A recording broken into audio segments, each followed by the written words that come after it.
Hello friends, வாங்க என்னோடய சேனலை நீங்கள் ஃபஸ்ட் டைம் பார்க்குறதா இருந்தால் சேனலை சப்ஸ்கிரைப் பண்ணிக்கோங்க. ஆல் நோட்டிஃபிகேஷனை ஆன் பண்ணிக்கோங்க. ஃப்ரெண்ட்ஸ் வாங்க பார்க்கலாம். நான் கடாயில் எண்ணெய் ஊற்றிருக்கேன். கொஞ்சம் பல்லாரியை கட் பண்ணியிருக்கேன். ஒரு பல்லாரியை அந்த பல்லாரியை இதில் போட்டு நல்லா மிக்ஸ் பண்ணிக்கோங்க. நான் இது சப்பாத்தி பூரி இதுக்கெல்லாம் சூப்பராக இருக்கும். நான் இன்றைக்கி சப்பாத்திக்கு ரெடி பண்ணுறேன்.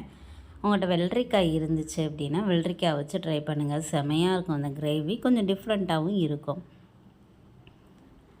ஸோ வெங்காயத்தை நல்லா வதக்கிக்கலாம்.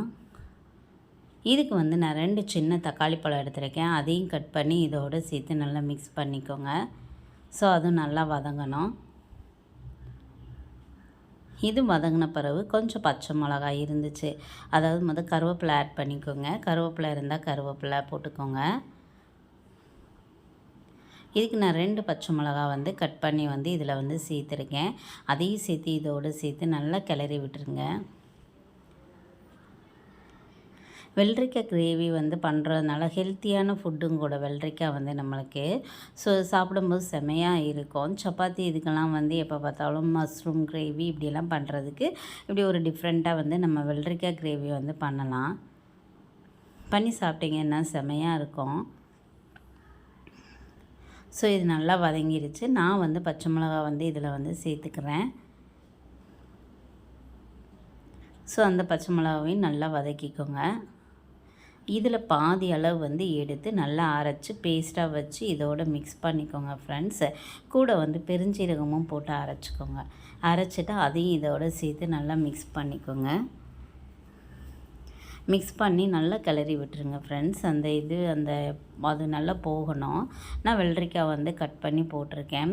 நீங்கள் சிறுசாக கட் பண்ணி இதில் சேர்த்துக்கோங்க. தோல் நோக்கி கூட சேர்த்துக்கோங்க.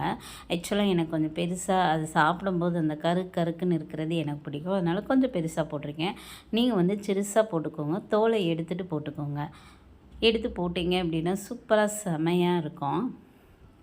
ஸோ அதையும் சேர்த்து இதோடு நல்லா மிக்ஸ் பண்ணிக்கிடுவோம்.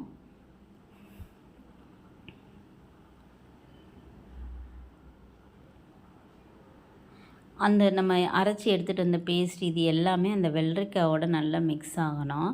மிக்ஸ் ஆகினா தான் நம்மளுக்கு சூப்பராக ஒரு டேஸ்டியாக கிடைக்கும். ஸோ நான் அதிலிருந்து கொஞ்சம் வெள்ளரிக்காவை எடுத்து அதையும் அரைச்சிட்டு இதில் கொஞ்சம் ஊற்றிருக்கேன். கொஞ்சம் ஒரு 10 வெள்ளரிக்காவை பீசஸை எடுத்து அதையும் மிக்சியில் போட்டு நல்லா அரைச்சி இதோடு சேர்த்து மிக்ஸ் பண்ணிக்கோங்க. இப்போ சென்னா மசாலாவே வைக்கிறீங்க அப்படின்னா அதில் கொஞ்சம் சுண்டல் எடுத்து அரைச்சி அதில் டேஸ்ட்டுக்காக ஊற்றி பாருங்களேன், செம்மையாக இருக்கும். அது ஒரு டிஃப்ரெண்ட் டேஸ்ட்டாக இருக்கும். இப்படி நான் அரைச்சி ஊற்றிட்டேன். இதுக்கு தேவையான மசாலா ஐட்டம் சேர்த்துக்கலாம். நான் காரத்துக்காக ஆல்ரெடி ஒரு பச்சை மிளகாய் அரைச்சிட்டேன். அதனால் 1 ஸ்பூன் சில்லி பவுடர், 1/2 ஸ்பூன் ஜீரகம், 1 ஸ்பூன் மல்லித்தூள்,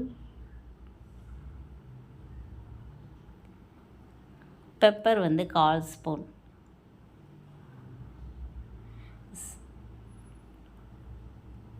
ஸோ இதையும் சேர்த்து நல்லா மிக்ஸ் பண்ணிக்கோங்க. ஃப்ரெண்ட்ஸ் இது நல்லா கிளறி விட்டுருங்க. 1/4 ஸ்பூன் மஞ்சளும் சேர்த்துக்கோங்க. மஞ்சள் அதிகமாக சேர்க்கக்கூடாது. அதனால் 1/4 ஸ்பூன் சேர்த்து அதையும் சேர்த்து நல்லா மிக்ஸ் பண்ணிவிட்டு வீட்டில் அரைச்ச மசால் பொடி 1 ஸ்பூன் நான் சேர்த்துருக்கேன். அதையும் சேர்த்து நல்லா மிக்ஸ் பண்ணிக்கோங்க.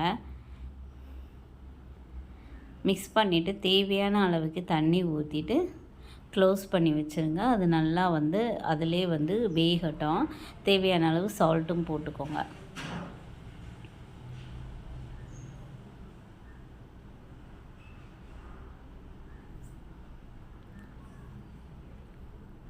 நான் இதுக்கு தேவையான அளவு, ஏன்னா நம்ம கிரேவி மாதிரி சப்பாத்திக்கு சாப்பிட்டு போகிறோம். அதனால் நான் கிரேவி மாதிரி பண்ணியிருக்கேன். ஸோ அதுக்காக தேவையான அளவு மட்டும் தண்ணி ஊற்றி நான் க்ளோஸ் பண்ணி வச்சிடுறேன்.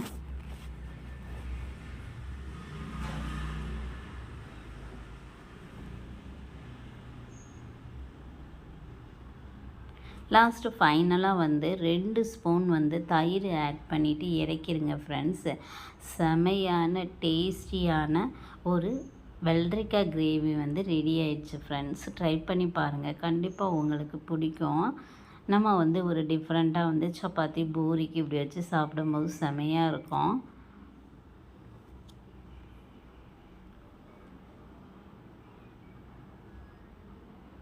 கூட ஒரு ஸ்பூன் கூட நீங்கள் ஊற்றிக்கலாம்.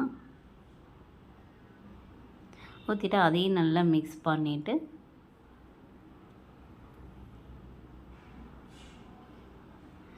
இது நம்ம செய்யும்போதே உங்களுக்கு பார்க்கும்போதே செமையாக இருக்கும் ஃப்ரெண்ட்ஸ். சூப்பராக இருக்கும். பாருங்கள், ட்ரை பண்ணி பாருங்கள். கண்டிப்பாக அவங்க எல்லாருக்குமே பிடிக்கும். இந்த வெள்ளரிக்காய் எப்போ கிடைச்சாலும் டக்குன்னு இதே மாதிரி ஒரு கிரேவி வச்சு சாப்பிட்ருவீங்க. அந்த அளவுக்கு இது நல்லாயிருக்கும். ஸோ அவங்கவுங்க இதுக்கு ஏற்ற மாதிரி அதை வந்து கட் பண்ணிக்கணும். அவ்வளோதான். லாஸ்ட் வந்து கொத்தமல்லி இலையை போட்டு இறக்கிருங்க. தேங்க்யூ ஃபார் வாட்சிங்.